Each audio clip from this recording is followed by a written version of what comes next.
Praise the Lord. இன்றைக்கி நாம் பாதாளத்தின் வல்லமையிலிருந்து விடுவிக்கும் தேவனை பற்றி தியானிக்கிறோம். அவர்களை நான் பாதாளத்தின் வல்லமைக்கு நீங்களாக்கி விடுவிப்பேன், மரணத்துக்கு நீங்களாக்கி விடுவிப்பேன். மரணமே உன் வாதைகள் எங்கே? பாதாளமே உன் சங்காரம் எங்கே?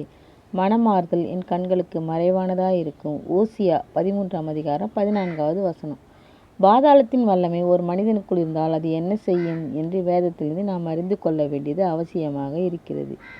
நீதிமொழிகள் 27:20 பாதாளமும் அழிவும் திருப்தி ஆகிறது இல்லை, அதுபோல மனுஷனுடைய கண்களும் திருப்தி ஆகிறது இல்லை என்று வேதம் கூறுகிறது. ஒரு மனிதனை பாதாளத்தின் வல்லமைகள் ஆட்கொள்ளுமானால் அவன் வாழ்வில் திருப்தி இல்லாமல் அலைவான். குடும்ப வாழ்வில் திருப்தி இல்லாமல் இருப்பது பாதாளத்தின் ஆவியே.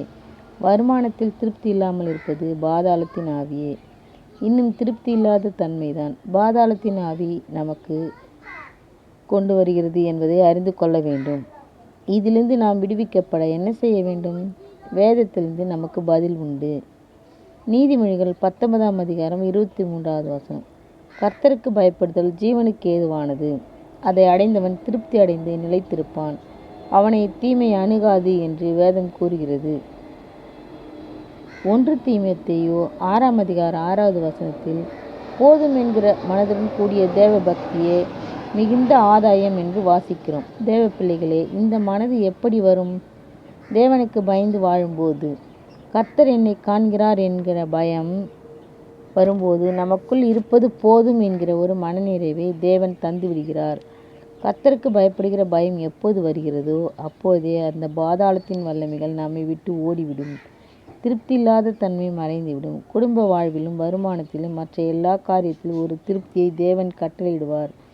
அடுத்ததாக, மரணத்தின் வல்லமைகளுக்கு நம்மை ஆண்டவர் நீங்களாக்குகிறார் என்று நாம் இன்றைய தியான பகுதியில் வாசித்தோம்.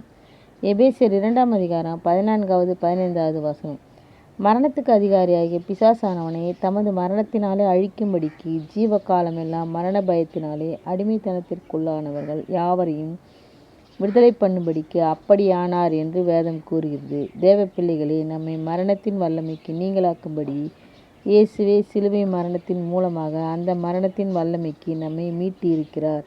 மரண பயம் என்பது மிகுந்த வேதனை உள்ளது. இது வியாதியின் நேரத்தில் வந்து பயமுறுத்தும். சிலருக்கு ஏதும் நடக்காத இருக்கும்போதே நாம் செத்து விடுவோமோ, இல்லாவிட்டால் என் கணவருக்கோ என் பிள்ளைகளுக்கோ ஏதாவது ஆகிவிடுமோ என்று பயப்படுவோம். அப்படிப்பட்ட மரண பயத்தை உண்டாக்குகிற அந்த ஆவியை, அந்த சாத்தானை இயேசு சிலுவை மரணத்தின் மூலமாய் ஜெயித்தார். ஆகவே சிலுவையின் இரத்தத்தை தெளிக்கிறேன் என்று சொல்லி ஜெபிக்கும்போது இந்த வல்லமைகள், மரண பயத்தின் வல்லமைகள் நம்மை விட்டு ஓடிவிடும். ஆமேன். அல்லேலூயா. Thank you Lord.